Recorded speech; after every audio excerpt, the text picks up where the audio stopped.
Let's talk D&D mechanics. In my last video, I introduced the core concepts between the two main gameplay styles that you might see in a game like Dungeons & Dragons or tabletop role-playing games in general, and that was theater of the mind and board game style gameplay. And I gave examples of how each of these function and why you would choose one over the other, so go check that video out if you haven't seen it yet. But I never gave examples of when you would use distance, so to give an example, to understand why it's important.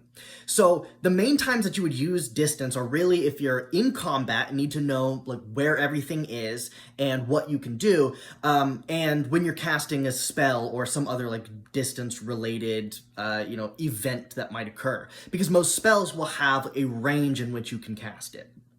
So a lot of this will come down to narrative, especially if you're out of combat. Pretty much everything is narrative at that point. But when you enter combat, that's when things become really important to know where everything is.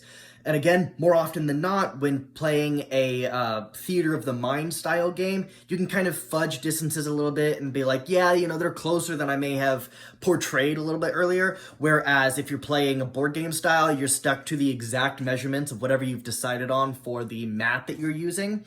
But whichever way that you choose is up to personal preference and what you and your table decide. So whatever you choose is fine. Just, of course, make sure that everybody at the table is totally okay with whatever rules that you've chosen. And that goes for whatever rule sets that you choose.